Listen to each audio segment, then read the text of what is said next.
जनगणना होने जा रही है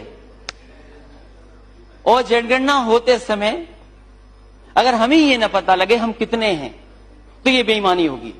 अभी एक माननीय सांसद कुछ दिन पहले कह रहे, अभी कुछ समय पहले कह रहे थे कि एक समय पर हुई थी जाति की जनगणना। दोस्तों नमस्कार, आप देख रहे हैं पोल टॉक में हूं संतोष पांडे।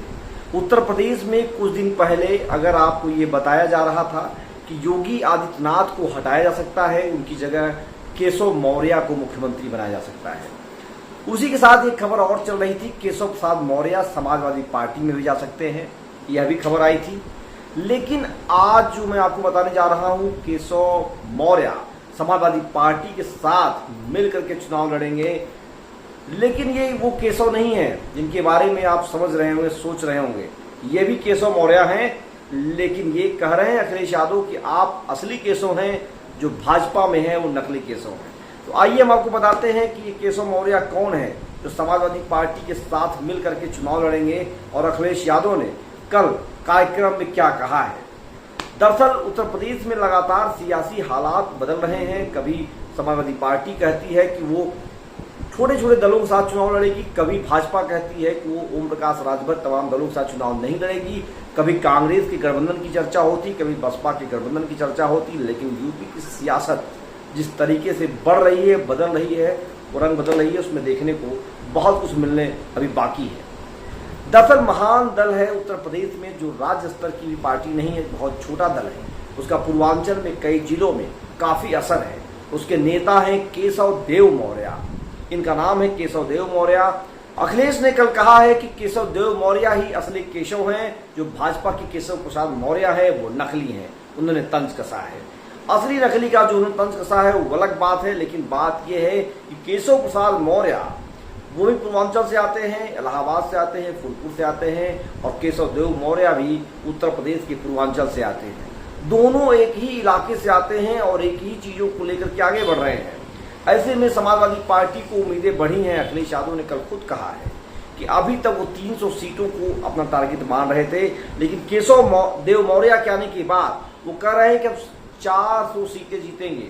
उन्होंने यह भी कहा है कि सरकार बनने के बाद आपका कोई काम नहीं रुकेगा। लेकिन केशव देव मौर्य क्या केशव प्रसाद मौर्य के बराबर हो सकते हैं? क्या केशव प्रसाद मौर्य को भाजपा ने कम आंका है, या समाजवादी पार्टी केशव देव मौर्य को बहुत बड़ा नेता मान रही है?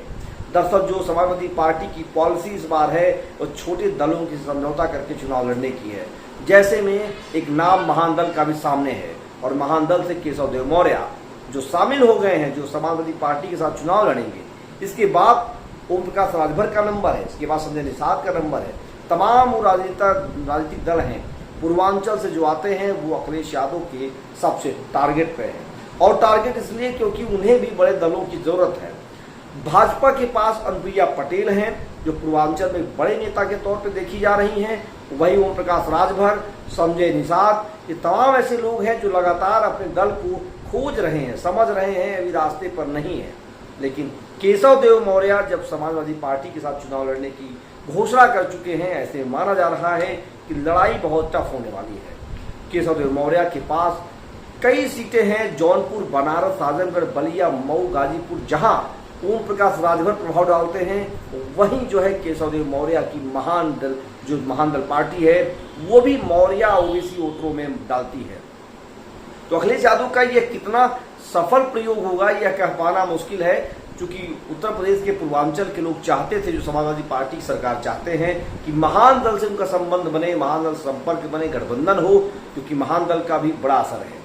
तो अनुप्रिया पटेल जैसे शुरुआती दिनों में छोटे दल के रूप में देखी जा रही थी, अपना दल यश के रूप में, वैसे ही महान दल को भी देखा जा रहा है। ओबीसी वोटरों पर महान दल का काफी असर है। ऐसे माना जा रहा है समाजवादी पार्टी और महान दल के साथ चुनाव लड़ती है तो फायदा हो सकता है। लेकिन अभी ये बातें सारी भविष्य की गत में है।